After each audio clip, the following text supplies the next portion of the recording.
मेहुल एक तेजी से भागते हुए चोर का पीछा कर रहा है। चोर बहुत तेज है तो मेहुल चोर को पकड़ने के लिए बाइक उठा लेता है, लेकिन फिर भी चोर को नहीं पकड़ पाता है। कहाँ से आया है ये चोर और ये चोर इतना तेज कैसे भागता है? मेहुल इन्वेस्टिगेशन शुरू कर देता है। कुछ दिनों पहले 4 घरों में चोरियां हुई थी। मेहुल वह इन्वेस्टिगेशन करने पहुंच जाता है। सबसे पहले चोरी ये बीच वाले घर में हुई थी, दूसरी चोरी ये वाले घर में हुई थी, और तीसरी चोरी ये वाले घर में हुई थी, और चौथी इस घर में हुई। क्या आप इन घरों को देख के बता सकते हैं आपको कोई चोरी का पैटर्न मिल रहा है क्या?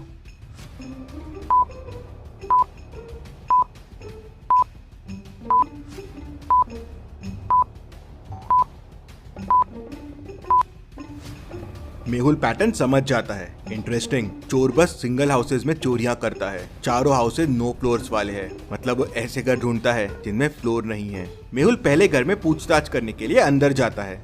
मेहुल घर के ओनर राज से मिलता है। राज बताता है कि चोरी दिन के समय में हुई। मैं घर में ही था, किसी ने डोर नॉक किया, मैंने डोर खोला तो तेज हवा के जैसे कोई अंदर आया और घर में दौड़ने लगा। उसने घर की चीजें उठाई और तेजी से दौड़ते हुए घर के बाहर चला गया। वो इतना तेज था कि मैं उसकी शक्ल भी नहीं देख पाया। इंटरेस्टिंग, कोई इंसान इतना तेज कैसे भाग सकता है? फिर मेहुल बाकी घरों में भी गया जहाँ चोरियां हुई थी और एग्जैक्टली सेम ऐसा ही हुआ। मेहुल घर के नंबर्स देखता है तो पहली चोरी हाउस नंबर 2 में हुई थी, दूसरी 6 में, तीसरी 8 में और चौथी 10 में। मेहुल समझ जाता है कि अगली चोरी कहाँ होने वाली है। आप इन अगले 4 घरों को देख के मुझे बता सकते हैं अगली चोरी कहाँ होने वाली है?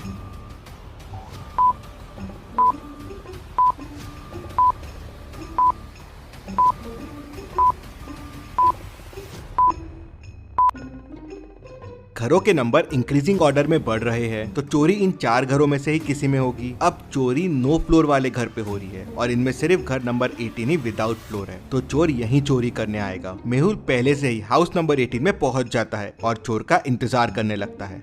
शाम होते ही डोरबेल बजती है। मेहुल डोर ओपन करता है तो तेजी से एक आदमी अंदर आता है। फटाफट स्पीड में घर का सामान उठाता है और उतने ही स्पीड में भागने लगता है। इतनी स्पीड कि मेहुल कुछ देख ही नहीं पाया। मेहुल उसका पीछा करने की कोशिश करता है, बाइक से भी पीछा करता है, लेकिन उसे नहीं पकड़ पाता। कौन है ये? कोई एलियन तो नहीं या कोई जादूगर है ये? मेहुल इस बात का पता करने के लिए भूल भुलैया साइंटिस्ट के पास जाता है। ये साइंटिस्ट अपने तक पहुंचने के लिए भूल भुलैया रास्ते बना देता है। आप देखिए और मुझे बताइए कौन सा रास्ता साइंटिस्ट तक जाता है।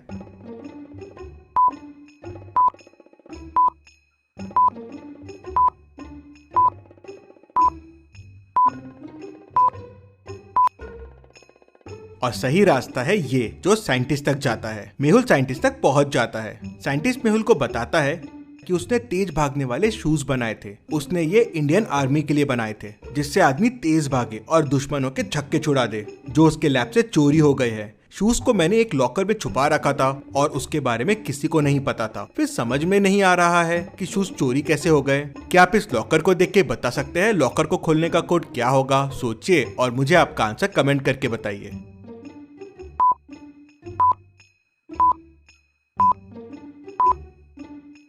चलिए इसका आंसर देखते हैं। लॉकर के ऊपर एक स्क्वायर है और उसके अंदर एक ट्राइंगल है, तो उसका वैल्यू है 12। मतलब स्क्वायर के 4 कॉर्नर्स और ट्राइंगल के 3 कॉर्नर, तो 4 × 3 हो जाएगा 12। वैसे ही सर्कल के अंदर एक स्क्वायर है, सर्कल के 0 कॉर्नर्स और स्क्वायर के 4 कॉर्नर्स, तो 4 × 0 0। मतलब बाहर और अंदर के नंबर ऑफ कॉर्नर्स का मल्टीप्लीकेशन। तो ट्राइंगल के अंदर एक लाइन है, ट्राइंगल के 3 कॉर्नर और लाइन के 2, तो हो जाएगा 3 × 2 6। कोड 6 से ही तिजोरी का लॉक खोला गया था और चोर शूज लेके भाग गया था।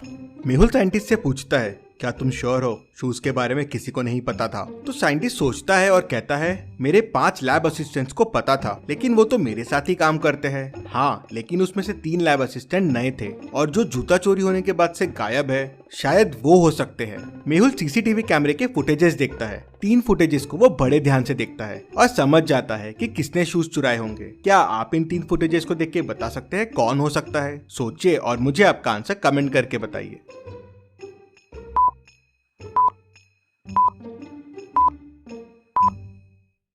चलिए इसका आंसर देखते हैं। आई पैच वाले असिस्टेंट को ध्यान से देखिए। पहले में राइट आई में पैच है, दूसरे में लेफ्ट में है और तीसरे में वापस राइट में है। मतलब ये बस नाटक कर रहा है। मेहुल उसके बारे में और पता करने के लिए उसके घर पहुंच जाता है, लेकिन मेहुल को घर पे कोई नहीं दिखता। क्या आप इस घर को देख के बता सकते हैं घर पे कोई है या नहीं है?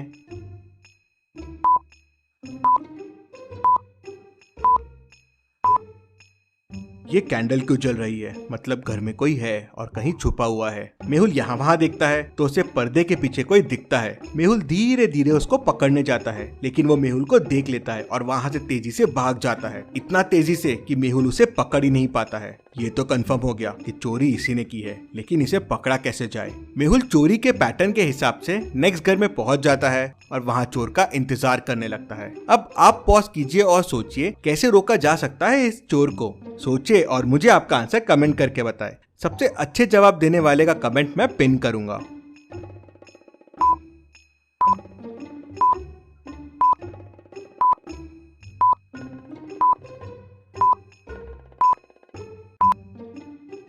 मेहुल ने रास्ते में एक रस्सी बांधी जो पैरों से थोड़ी ऊपर थी और दिख नहीं रही थी। अब जैसे ही चोर आएगा इस रस्सी से गिर जाएगा। डोर बेल बजती है। मेहुल दरवाजा खोलता है तो हमेशा की तरह स्पीड में चोर अंदर आता है और यहाँ वहाँ सामान उठाने लगता है। तभी उसका पैर उस रस्सी से टकराता है और वो गिर जाता है। मेहुल तुरंत जम लगाता है और चोरों के पैरों से शूज निकाल लेता है। शूज खोलते ही चोर की स्पीड चले जाती है और मेहुल उसे पकड़ लेता है और जेल में बंद कर देता है। Detective Mehul rocks. इसी बात पे जल्दी से वीडियो को लाइक कर दीजिए। चलिए अगली पहेली देखते हैं।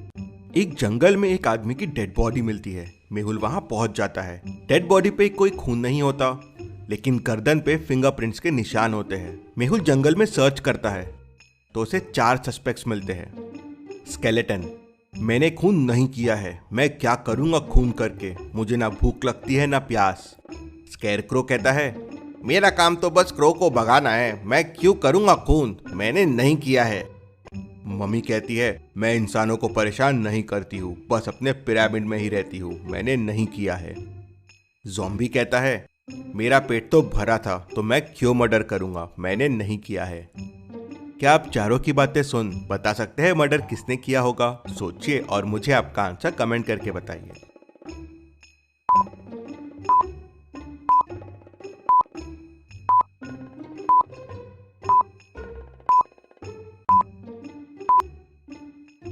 चलिए इसका आंसर देखते हैं। आदमी के गर्दन पे फिंगरप्रिंट्स के निशान हैं। अब चारों में फिंगर सिर्फ ज़ॉम्बी की है, मतलब इसी ने मर्डर किया होगा। मेहुल उसे पकड़ लेता है। चलिए अगली पहेली देखते हैं। लोकेश का उसके रूम में मर्डर हो जाता है। मर्डर करीब 4 बजे हुआ है। उसकी वाइफ डिटेक्टिव मेहुल को तुरंत फोन करके बुला लेती है। मेहुल क्राइम सीन को ध्यान से देखता है, लेकिन उसे वहां कोई क्लू नहीं मिलता। फिर मेहुल उसके घर की मेड और कुक से पूछताछ करता है। मेड कहती है, मैं तो करीब 3:30 को सर के रूम में चाय देने गई थी, उसके बाद मैं सर के रूम में नहीं गई। कुक कहती है, सर मैं तो लोकेश सर के रूम में कभी नहीं जाती हूँ, मैं तो डिनर की तैयारी कर रही थी, यहीं किचन में थी। फिर वाइफ कहती है, मैं करीब 3:45 को लोकेश के रूम में गई थी, वो स्टडी में था और चाय पी रहा था। मैं करीब 3:50 को रूम से बाहर आ गई और फिर सीधा मेरे रूम में चले गई।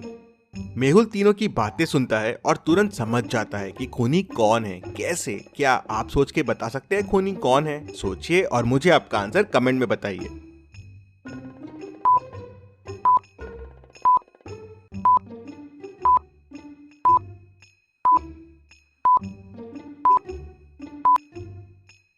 चलिए इसका आंसर देखते हैं। वाइफ जब रूम से बाहर आई थी तो करीब 3:50 हुए थे और चाय का कप रूम में ही था। लेकिन जब मर्डर हुआ तो चाय का कप रूम में नहीं था। कप रूम से सिर्फ मेड उठा सकती है और वो कप डाइनिंग पे रखा हुआ है, ठीक मेड के पीछे। मतलब मेड जब कप लेने वापस गई होगी करीब 4 बजे, तब उसने लोकेश का खून किया होगा। मेहुल उसे पकड़ लेता है। चलिए अगली पहेली देखते हैं।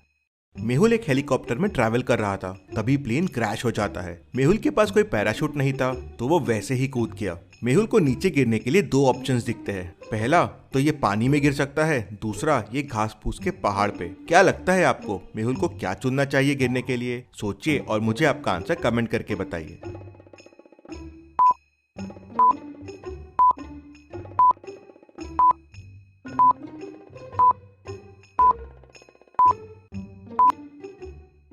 चलिए इसका आंसर देखते हैं। पानी में गिरना बिल्कुल सेफ नहीं रहेगा, इतना ज्यादा इम्पैक्ट आएगा कि मेहुल मर सकता है। घास फूस पे गिरना एकदम सेफ रहेगा, मेहुल गिरेगा और वो दब जाएगा। ऐसी और पहेलियों के लिए डिटेक्टिव मेहुल चैनल को सब्सक्राइब कर लीजिए। Thank you.